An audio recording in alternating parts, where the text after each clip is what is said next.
Good morning बच्चों। 2D motion में motion in a plane में प्रोजेक्टाइल मोशन के ऊपर अब हम क्वेश्चन करने जा रहे हैं। काफी इंपॉर्टेंट सा सेक्शन होता है प्रोजेक्टाइल मोशन, चाहे वो नीट की बात हो चाहे जेई की बात हो, है ना। तो इसमें हम कोशिश करेंगे कि प्रोजेक्टाइल मोशन में कुछ अच्छे अच्छे क्वेश्चन हम करने की कोशिश करें। तो चलिए बच्चों, क्वेश्चन नंबर फर्स्ट करते हैं प्रोजेक्टाइल मोशन में। क्वेश्चन देखते हैं क्या कह रहा है। ये क्वेश्चन कह रहा है बच्चों, two projectiles A and B are projected as shown in diagram। अब आगे कह रहा है find minimum separation between A and B during motion. अब इसमें सॉल्यूशन बनाते हैं बच्चों।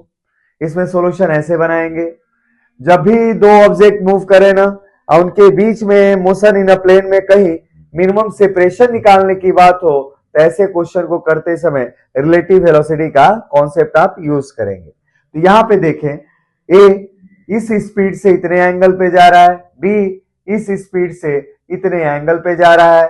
अब हमने क्या कैलकुलेट किया पहला सॉल्यूशन में, तो कैलकुलेट करने की कोशिश की हमने velocity of A with respect to B, है ना। जैसे ही velocity of A with respect to B calculate किया जाएगा बच्चों, बी ऑब्जर्व किया जाएगा क्या है, रेस्ट में।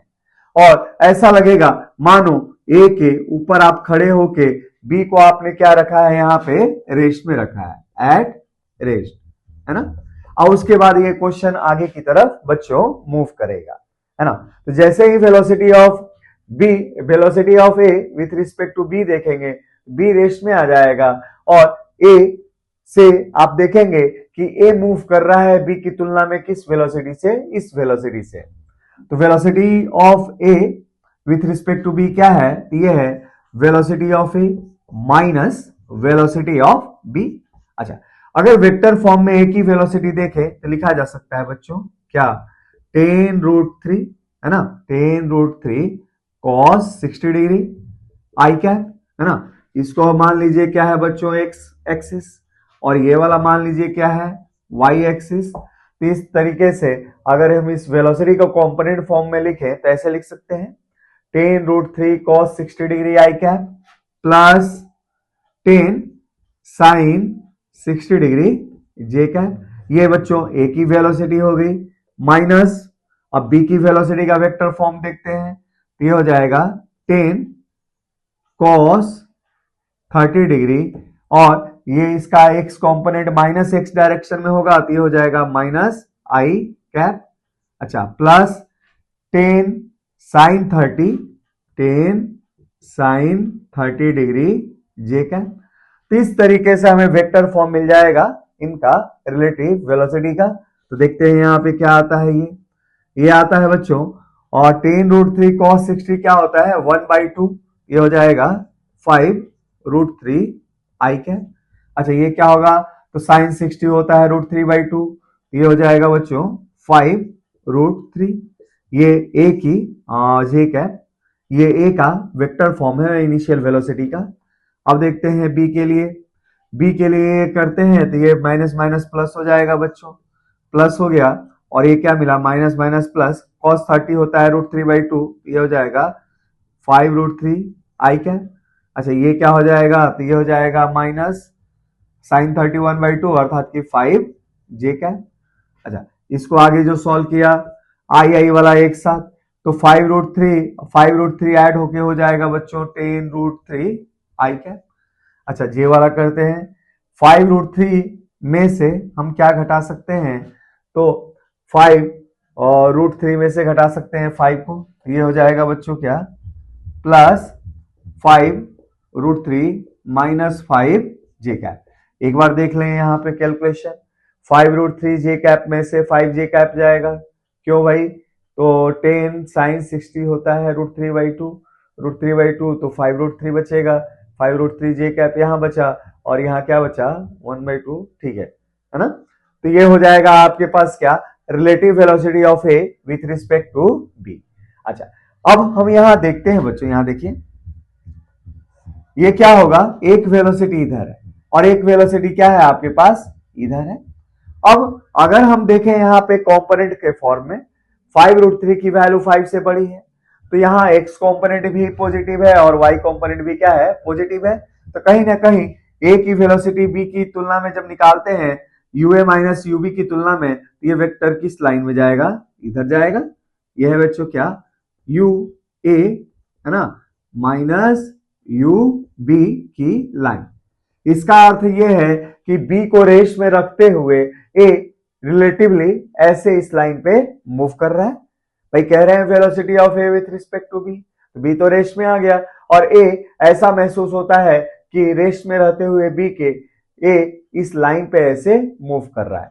अब ऐसी स्थिति में इनके बीच का मिनिमम डिस्टेंस क्या होगा, तो इनके बीच का मिनिमम डिस्टेंस ये होगा बच्चों, यहां से अगर एक परपेंडिकुलर ड्रॉप कर दें यहां से, तो ये वाली डिस्टेंस साफ दिख रही है कि बाकी सारी डिस्टेंसेस से क्या है, मिनिमम है। तो यही परपेंडिकुलर डिस्टेंस क्या है आपके लिए, मिनिमम डिस्टेंस है। अच्छा, ये वैल्यू इजीली आ जाएगी अगर आपके पास ये वैल्यू आपके पास इजीली आ जाएगी जब ये एंगल आपको पता हो। तो मान लो ये एंगल क्या है बच्चों, अल्फा है। तब यहां देखेंगे तो हेंस डी मिनिमम क्या होगा, तो डी परपेंडिकुलर कंपोनेंट होगा। अच्छा, ये वाला डिस्टेंस कैसे निकाला जा सकता है, बहुत आसान है। ये एंगल अगर अल्फा मान लिया बच्चों हमने, ये वाला एंगल अगर अल्फा मान लिया और ये अगर मान लिया जाए क्या है, एक लाइन सेगमेंट है, तो इसका भाई इसके द्वारा ध्यान दे, इसके ऐसे बन रहा है ना, ये 30 डिग्री है तो ये 90 डिग्री है। तो अल्फा की वैल्यू आप निकाल सकते हैं आराम से। यहाँ पे क्या निकाल देंगे बच्चों, ये देखें 30 नहीं, यहां से हमने ज्वाइन किया है ना इसको। और मान सकते हैं कि इसका एक कंपोनेंट बच्चों ये है और एक कंपोनेंट क्या है, ये है। तो ये 40 मीटर का इधर वाला कंपोनेंट क्या होगा, 40 कॉस अल्फा, और ये वाला क्या हो जाएगा 40 साइन अल्फा। तो डी परपेंडिकुलर की डिस्टेंस क्या हो जाएगी, 40 साइन अल्फा। ये समझ में आ रहा है बच्चों, फिर से बताता हूं भाई, ये जो लाइन सेगमेंट है इससे बना रहा है एंगल अल्फा। तो जिस एंगल से बनाया, जिस लाइन से ये एंगल बनाएगा अल्फा, उधर उसका कॉस कंपोनेंट होगा और ये वाला क्या होगा, साइन कंपोनेंट होगा। इसलिए आप इसको लिख सकते हो क्या, अगर ये 40 है तो ये होगा 40 कॉस अल्फा और ये वाला क्या हो जाएगा बच्चों 40 साइन अल्फा। वेक्टर में, कंपोनेंट ऑफ वेक्टर में ये चीजें हमने पढ़ी हैं।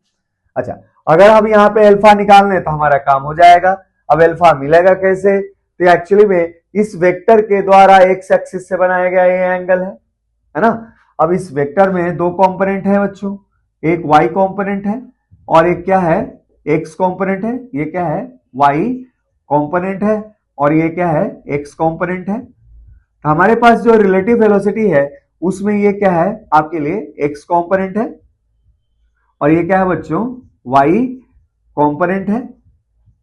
तो हम यहां से निकाल सकते हैं ऐसे, देखें अगर हमें ये एंगल निकालना है तो डायरेक्ट निकाल सकते हैं क्या, इस वाले ट्रायंगल से, या आप डायरेक्ट इससे भी निकाल सकते हैं।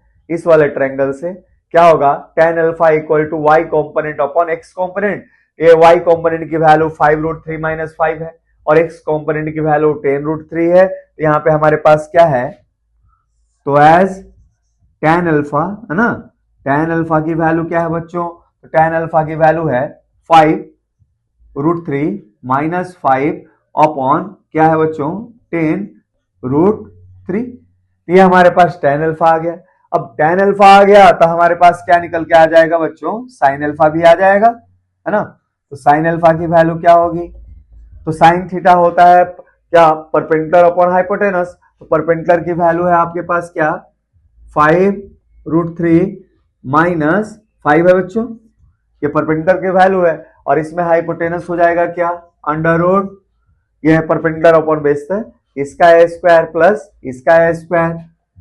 तो 5√3 - 5 का होल स्क्वायर प्लस 10√3 का होल स्क्वायर, तो 100 300 हो जाएगा ये, ठीक है। तो इस तरीके से साइन अल्फा की भी वैल्यू हमारे पास आ गई। तो परपेंडिकुलर डिस्टेंस क्या हो जाएगा, तो देयरफॉर डी मिनिमम डिस्टेंस या परपेंडिकुलर डिस्टेंस इक्वल टू 40 और साइन अल्फा की वैल्यू आ गई आपके पास क्या, 5√3 - 5 अपॉन अंडर रूट 5√3 - 5 का होल स्क्वायर प्लस 300। ये आपका बच्चों क्या हो जाएगा, आंसर हो जाएगा।